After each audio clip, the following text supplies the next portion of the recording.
Opini Budi Sudarsono soal stok striker yang minim di Timnas Indonesia. Jadwal Timnas Indonesia di Tournoi Maurice Revello 2024. Kena bantai juara bertahan, Justin Hubler belum puas dengan debutnya sebagai starter di Liga Jepang. Langsung pimpin Timnas U17 Indonesia, Nova Arianto dapatkan kisi-kisi dari Shin Tae-yong. Media Eropa anggap investasi Hartono di Como lebih sukses dari Erick Thohir di Inter Milan.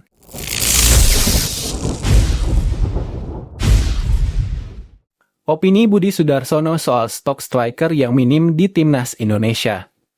Legenda Timnas Indonesia, Budi Sudarsono, mengungkapkan opininya mengenai keterbatasan stok penyerang di skuad Garuda. Budi Sudarsono merupakan salah satu striker andalan Timnas Indonesia.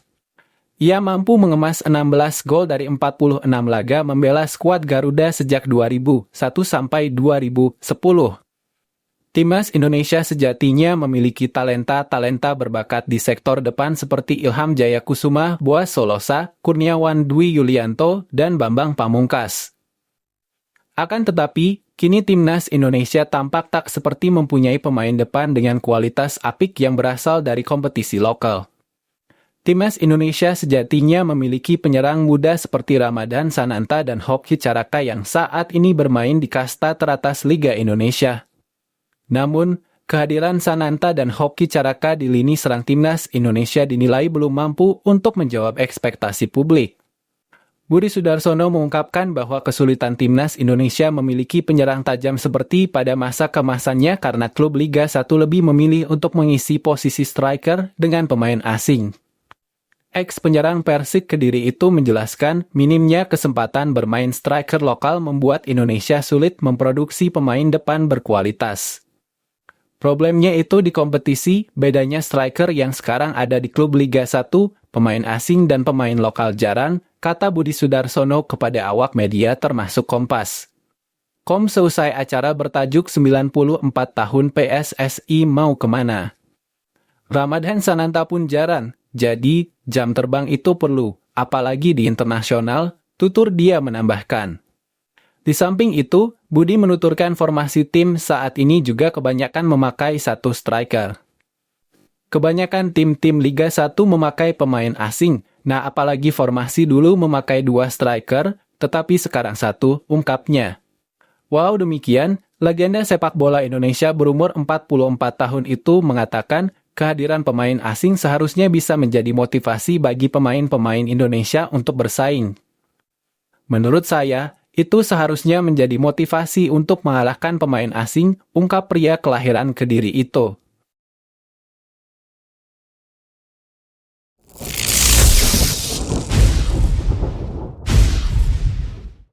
Jadwal Timnas Indonesia di Tournoi Maurice Revello 2024. Berikut adalah jadwal Timnas U20 Indonesia di Tournoi Maurice Revello 2024. Merah Putih akan berpartisipasi di turnamen bergengsi yang dulunya bernama Toulon Tournament tersebut untuk menggantikan Mesir. Indonesia akan berpartisipasi untuk ketiga kalinya setelah ambil bagian pada edisi 2017 dan 2022. Merah Putih finish sebagai peringkat ketiga grup B di turnamen edisi 2022 dan posisi buncit grup C pada debut turnamen di edisi 2017. Indonesia kali ini akan tergabung di grup B bersama Italia, Jepang, Panama, dan Ukraina. Sementara, grup A dihuni Prancis, Pantai Gading, Meksiko, Arab Saudi, dan Korea Selatan.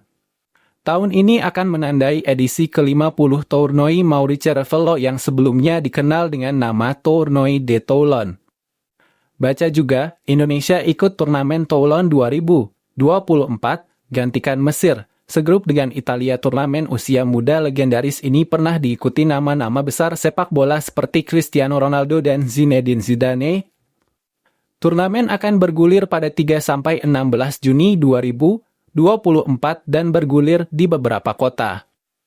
Turnamen Maurice Revello kali ini akan diikuti oleh 10 negara yang terbagi ke dalam 2 grup yang terdiri dari 5 tim. 2 pemenang grup akan bermain satu sama lain di final. Sementara, dua runner-up grup bakal terlibat dalam pertandingan perebutan tempat ketiga. Lalu, tim peringkat ketiga grup akan bertanding untuk tempat kelima dan demikian seterusnya sampai penghuni terbawah klasemen yang bersaing untuk peringkat 9. Jadwal Timnas U20 Indonesia di Tournoi Mauricerevelo 2024.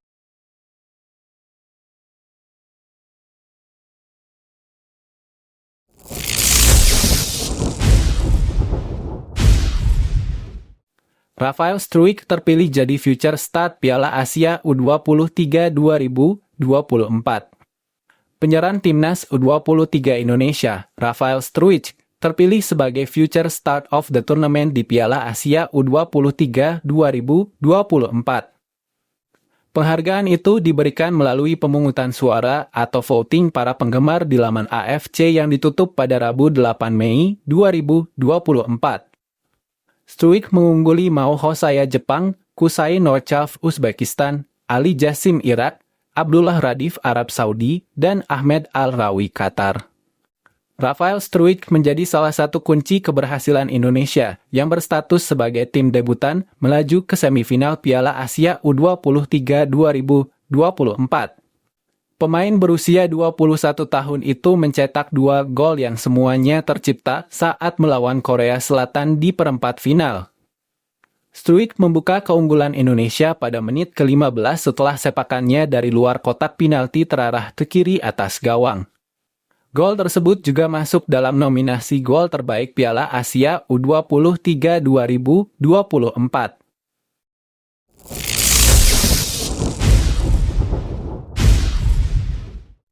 Aji Santoso, respect, Timnas U23 Indonesia berjuang dengan segala upaya.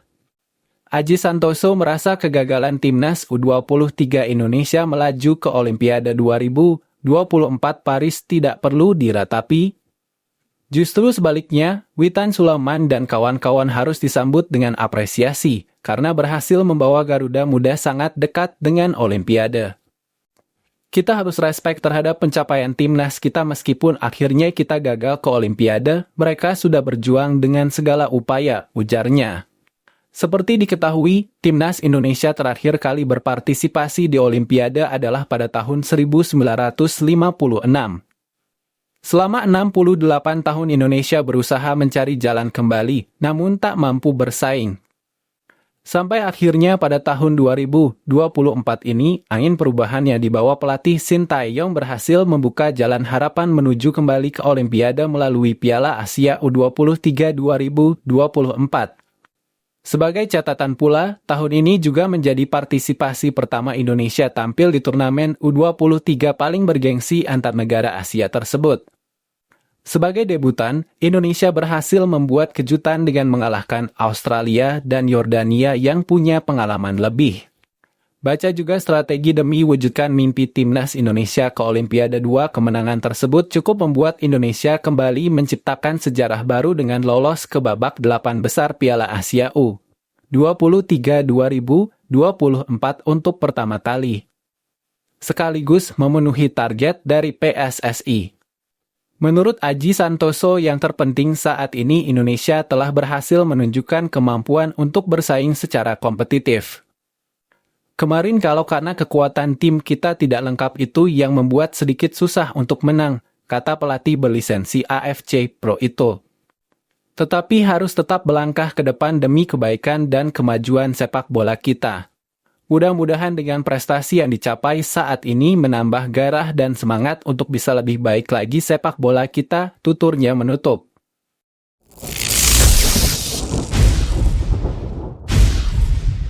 Shin Tae-yong, step by step, saya mau bawa Indonesia lolos ke babak kedua kualifikasi Piala Dunia. Shin Tae-yong berhasil menunaikan target yang diberikan PSSI kepadanya dalam kancah Asia. Juru taktik asal Korea Selatan itu sukses membawa tim senior Garuda ke babak 16 besar Piala Asia 2023. Sementara itu, pada Piala Asia U23 2024, Shin Tae-yong berhasil membawa Garuda Muda sampai ke semifinal. Berkat pencapaian tersebut, PSSI pun resmi memberikan kontrak baru kepada Shin Tae-yong sampai 2027 mendatang. Kendati demikian, saat ini Shin Tae-yong tak ingin jemawa untuk memberikan target yang akan dicapai selanjutnya. Memang target tidak bisa ditentukan dari sekarang, kata Shin Tae-yong beberapa saat sesudah tiba di Indonesia, Sabtu 11 Mei 2024. Pelatih berusia 53 tahun itu mengatakan ingin berjuang maksimal dalam setiap ajang yang diikuti oleh skuad Garuda. Terdekat, Shin Tae-yong akan memimpin skuad Garuda dalam lanjutan kualifikasi babak ketiga Piala Dunia 2026 zona Asia. Timnas Indonesia menyisakan 2 laga lagi untuk bisa dimaksimalkan demi bisa lolos ke kualifikasi babak kedua Piala Dunia 2026 zona Asia. Skuad Garuda akan melawan Irak 6 Juni mendatang dan menjamu Filipina 5 hari setelahnya. Saya akan berjuang semaksimal mungkin di setiap pertandingan dan turnamen, itu yang mungkin disenangi masyarakat juga, ujar Shin. Pastinya target saat ini yang paling dekat adalah kualifikasi Piala Dunia putaran kedua. Jadi ini dulu yang akan saya loloskan, mungkin step by step yang kami bisa bicarakan targetnya, pungkasnya. Shin Tae-yong mengatakan belum menaikkan kontrak baru dengan PSSI. Kendati telah terjadi kesepakatan awal, juru taktik asal Korea Selatan itu mengaku belum mendapatkan perjanjian kontrak secara detail dari PSSI. Kontrak Shin Tae-yong di kursi kepelatihan Timnas Indonesia dan tim U23 sejatinya telah usai pada akhir 2023 lalu. Namun, karena Piala Asia 2023 diundur, maka PSSI memutuskan untuk memperpanjang kontrak pelatih berusia 53 tahun itu sampai 6 bulan. Dalam perpanjangan kontrak singkat tersebut, Shin Tae-yong mendapatkan target dari PSSI jika ingin mendapatkan kontrak baru. Shin Tae-yong ditargetkan untuk membawa Timnas Indonesia lolos 16 besar Piala Asia dan mencapai babak perempat final Piala Asia U23. 2 target tersebut pun berhasil ditembus oleh pelatih kelahiran Yeongdo, Korea Selatan tersebut. Lebih lanjut, Shin Tae-yong mengatakan jika pembicaraan soal detail kontraknya di skuad Garuda masih akan dibahas bersama Ketua Umum PSSI, Erick Thohir. Kendati demikian, yang pasti Shin Tae-yong telah menyetujui untuk bersama PSSI sampai 2027.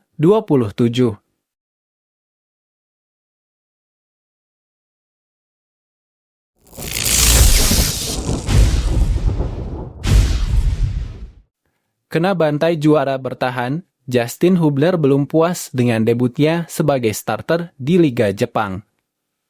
Debut tersebut terjadi saat Cerezo Osaka melakoni pertandingan pekan ke-13 J1 League 2024. Bek 20 tahun tersebut tampil saat Cerezo Osaka menghadapi tim juara bertahan Vissel Kobe di Yodoro Sakura Stadium, Osaka, Sabtu 11 Mei 2024. Justin Hubler berduet dengan Koji Toriumi di posisi bek tengah. Justin Hubler tak mampu membendung serbuan tim juara bertahan. Cerezo Osaka kalah 1-4 dari klub yang pernah dibela Andres Iniesta tersebut.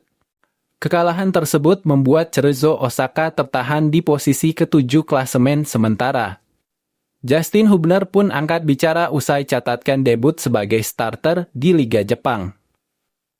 Bek Timnas Indonesia tersebut masih belum puas dengan debutnya sebagai starter. Justin Hubler berkomitmen untuk memperbaiki performanya usai kalah di laga melawan Vissel Kobe. Setiap pertandingan memiliki kekurangan, ujar Justin Hubler dilansir dari laman resmi klub. Namun, hari ini bagian tersebut menjadi jelas bagi saya, jadi saya sedang berusaha untuk memperbaikinya, lanjut sang bek. Justin Hubler mengaku bahwa kebobolan 4 gol jadi lampu kuning untuk dirinya dan tim. Pemain yang dipinjamkan ke Cerezo Osaka oleh Wolverhampton Wanderers tersebut merasa bahwa dirinya dan tim masih harus membenahi banyak hal. Saya rasa ini bukanlah pertandingan debut yang buruk, ujar Hubner. Namun, kami kebobolan 4 gol dan beberapa peluang lain yang tercipta, jadi saya merasa masih banyak yang harus kami perbaiki, lanjutnya. Hasil ini membuat Justin Hubler dan kawan-kawan belum mengantongi kemenangan dalam 5 laga terakhir. Justin Hubner hanya memiliki sedikit waktu untuk memperbaiki performanya.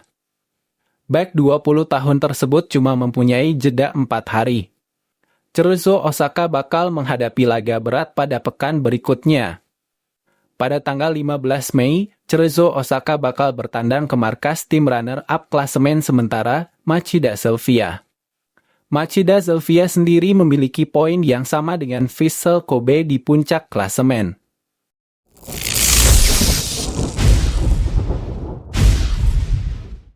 Langsung pimpin timnas U17 Indonesia, Nova Arianto dapatkan kisi-kisi dari Shin Tae-yong. Nova sebelumnya mendampingi Shin Tae-yong di timnas U23 Indonesia selama Piala Asia U23 2024 dan Playoff Olimpiade 2024. Setelah kembali dari Paris, dia mulai memimpin seleksi untuk skuad Garuda Asia. Mereka akan tampil di Piala AFF U16 2024 pada 21 Juni hingga 4 Juli mendatang. Persiapan dan seleksi kali ini digelar di Yogyakarta. Nova Arianto menjelaskan tujuan utama seleksi kali ini untuk menemukan pemain-pemain berkualitas. Mereka nantinya akan jadi pondasi untuk timnas selanjutnya. Hal ini membuat dia akan benar-benar teliti dalam memilih pemain. Itu semua dilakukan agar nanti ketika sudah U20 atau U23, kata Nova Arianto dilansir bolasport.com dari laman Antara. Mantan pemain timnas Indonesia ini melanjutkan, pemain timnas U16 Indonesia akan memegang kendali di masa depan. Dia juga sudah berdiskusi dengan Shin Tae-yong terkait kriteria pemain timnas. Saat ini hal tersebut cukup krusial karena di timnas senior sudah menggunakan banyak pemain muda. Mereka sudah siap untuk menjadi senior, sesuai dengan apa yang ditargetkan oleh pelatih kepala timnas senior, lanjutnya. Nova menyampaikan ada 34 pemain yang hadir dalam pemusatan latihan ini. Sebelumnya, mereka sudah menggelar latihan saat Nova masih berada di timnas U23 Indonesia. Dari laporan yang diterima, pemain yang ada saat ini sudah mulai bisa beradaptasi dan bisa melewati program latihan dengan baik. Kami akan masuk ke persiapan taktikal. Pemain ada 34 orang termasuk diaspora yang ada di luar negeri. Saya lihat perkembangannya cukup bagus. Itu yang saya lihat dari video-video tim pelatih yang kirim ke saya, pungkasnya.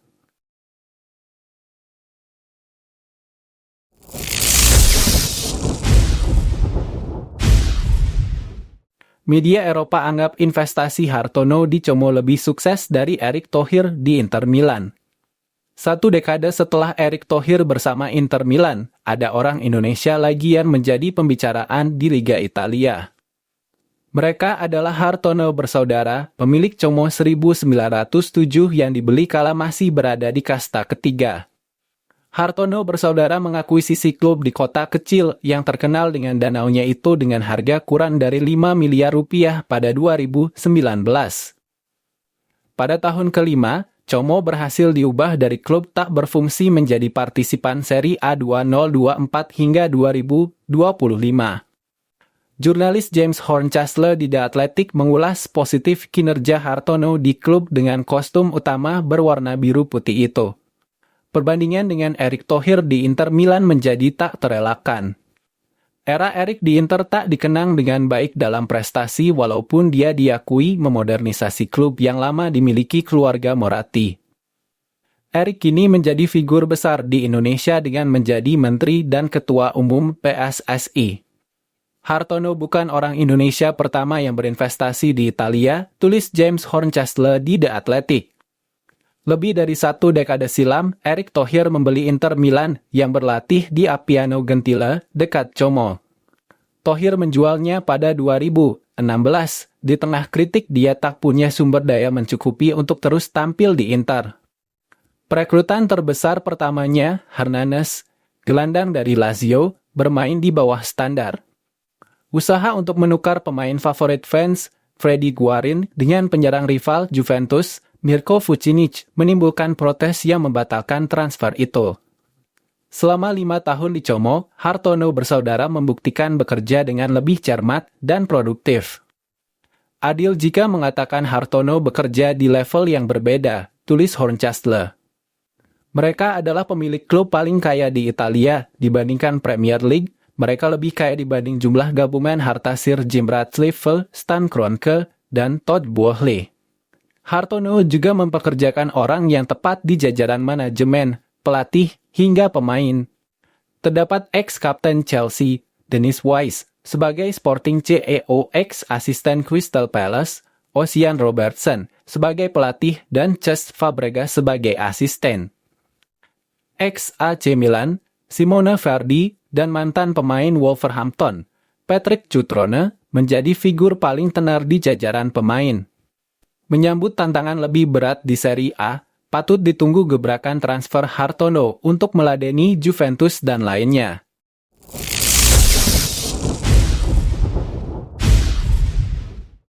Shin Tae-yong ungkap rencana cari pemain naturalisasi lagi. Shin Tae-yong ingin fokus menatap agenda terdekat bersama Timnas Indonesia. Berdasarkan rencana, Timnas Indonesia akan melakoni 2 pertandingan sisa 2 laga sisa grup F putaran kedua kualifikasi Piala Dunia 2026 zona Asia. Timnas Indonesia menjamu Irak 6 Juni 2024 dan Filipina 11 Juni 2024 di Stadion Utama Gelora Bung Karno SUGBK, Senayan, Jakarta Selatan. Sebelumnya, PSSI masih mengurus naturalisasi dari 3 pemain keturunan. Ketiganya adalah Maarten Paes, Calvin Verdon, dan Jens Wijven. Untuk Maarten Paes, kiper FC Dallas itu selangkah lagi bisa berseragam Timnas Indonesia. Kini Maarten Paes sudah berstatus sebagai warga negara Indonesia WNI usai menjalani sumpah kewarganegaraan Selasa 30 April 2024. Sebelumnya, naturalisasi Maarten Paes dilaporkan terbentur aturan FIFA. Lantaran, kiper FC Dallas itu ternyata sempat membela timnas U21 Belanda pada ajang kualifikasi Piala Eropa U21 2021 yang saat itu usianya sudah memasuki 22 tahun. Berdasarkan regulasi FIFA, seorang pemain bisa berganti dan bermain untuk tim nasional lainnya jika berusia di bawah 21 tahun pada saat terakhir bermain baik itu tim junior ataupun senior di pertandingan resmi. Maka dari itu, naturalisasi Maarten Paes disebut harus dibawa ke pengadilan arbitrase olahraga CAS. Sementara untuk Calvin Verdonk dan Jens Wijven, naturalisasi keduanya baru melalui tahap awal. Aryan Sindulingga mengatakan PSSI akan berusaha merampungkan naturalisasi Calvin Verdonk dan Jens Wijven secepat mungkin. Calvin Verdonk yang berposisi sebagai bek kiri saat ini tercatat membela NEC Nijmegen. Bersama NEC Nijmegen, pemain kelahiran Belanda itu total sudah tampil dalam 122 laga dengan koleksi 7 gol dan 7 assist. Sedangkan Jens Wijven membela Dordrecht U21. Pemain berusia 18 tahun tersebut diketahui beroperasi di lini depan alias striker. Di Dordrecht U21, Wijven sudah tampil dalam 19 pertandingan dengan koleksi 6 gol di 2023 per 2024.